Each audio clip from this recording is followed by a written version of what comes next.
What if I told you that an ancient phrase could change the way you see yourself and the entire universe? That understanding it could unlock a secret to living more peacefully, more purposefully, and more powerfully in your everyday life? You've seen it in tattoos, ancient texts, and secret societies. As above, so below. But what does it actually mean? This phrase has traveled through time, from mysterious Hermetic scrolls to modern memes. Yet its true meaning is deeper, more powerful, and far more transformative than most people realize. As above, so below comes from the Emerald Tablet, an ancient Hermetic text attributed to Hermes Trismegistus, a mythical figure believed to be a blend of the Egyptian god Thoth and the Greek god Hermes. He is considered the legendary author of the Hermetic texts, which form the foundation of Hermeticism, a spiritual tradition that blends Egyptian, Greek, and early Christian mysticism. Hermes Trismegistus is seen as a master of wisdom, a teacher of alchemy, astrology, and theurgy, and a bridge between divine knowledge and human understanding. This single line is part of a larger passage that reads, "That which is below is like that which is above, and that which is above is like that which is below, to accomplish the miracles of the one thing." At its core, this phrase suggests a deep correspondence between the macrocosm and the microcosm, the universe and the individual, the divine and the earthly, the spiritual and the physical.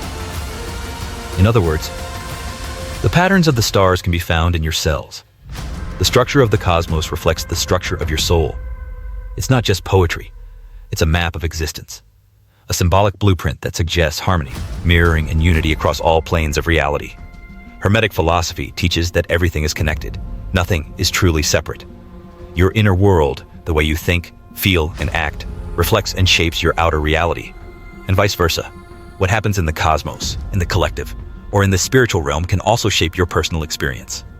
This is why ancient mystics believed that understanding yourself was the key to understanding the universe, and why rituals, symbols, and sacred geometry were so important. They were believed to mirror divine patterns. The spiral of a seashell, the orbit of the planets, the branching of trees. All of these were seen not just as natural formations, but as reflections of cosmic order. You don't have to be an alchemist or a mystic to use this idea. Every time you meditate to calm your mind, you're changing your experience of the world outside. Every time you bring order to your thoughts, you bring order to your life. Want peace in the world? Start with peace in yourself. This concept appears in many traditions. In yoga, the union of body and spirit. In Christianity, on earth as it is in heaven. In Taoism, the balance of yin and yang. In Buddhism, the belief that mind creates reality. In psychology, Carl Jung spoke of the unconscious shaping the conscious world. He believed that symbols and dreams were the language of the inner world, and by interpreting them, we could understand what was happening in the outer one. The phrase also hints at something more radical, that divinity itself is not outside you. It's within. Many esoteric traditions teach that each person carries a spark of the divine, a hidden light that mirrors the universal source. When we purify ourselves, align our actions with truth, and live with awareness, that inner light shines brighter, and the outer world responds. This is the essence of spiritual transformation. As above, so below is also a call to spiritual responsibility. It means you are not powerless. The divine isn't somewhere far away. It's mirrored within you. When you evolve, the world evolves with you. When you heal, your healing ripples outward. When you act with integrity, you bring harmony to the greater whole. That's the miracle of the one thing. In Hermetic tradition, the one thing is a symbol of divine unity, the source from which all things originate, and to which they return. It is the prima materia, often referred to in alchemy as the first matter, a formless base essence said to be present at the beginning of all things. Alchemists believed that by purifying and transforming this prima materia, one could achieve both material transmutation and spiritual enlightenment. It symbolizes the raw, untapped potential within both the universe and the human soul. To align with the one thing is to align with the deepest truth of existence, where above and below become one, and transformation becomes possible. And there's a flip side. Just as your higher self can influence the material world, your lower impulses can too. Neglecting the inner world, ignoring your thoughts, your intentions, your spiritual health, can cause disorder, not just within, but in your relationships, your choices, and even in the environment around you. This is why ancient wisdom was always paired with discipline, with inner work, with self-examination. Because what happens above, your ideals, your spirit, will inevitably show below. Even the medieval alchemists, who often spoke in cryptic symbols and metaphors, weren't just trying to turn lead into gold.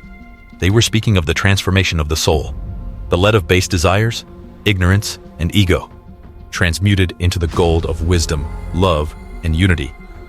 So when you see as above, so below, remember, it's not just an ancient riddle. It's a formula, a spiritual equation, a sacred reminder that the way you live, the way you think, the way you treat others, it all echoes into the greater world.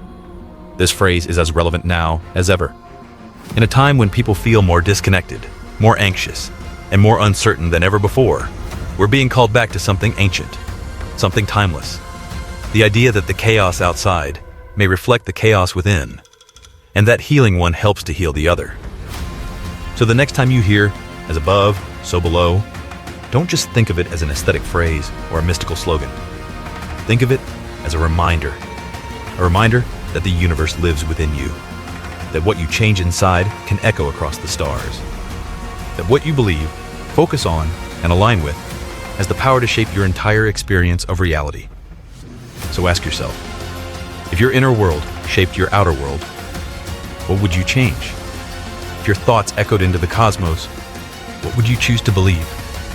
And if your energy touched everything around you, what kind of world would you create? If that thought gave you chills, you're already awakening. If you found this message valuable, don't keep it to yourself. Like this video, share it with someone who needs to hear this and help spread this ancient wisdom.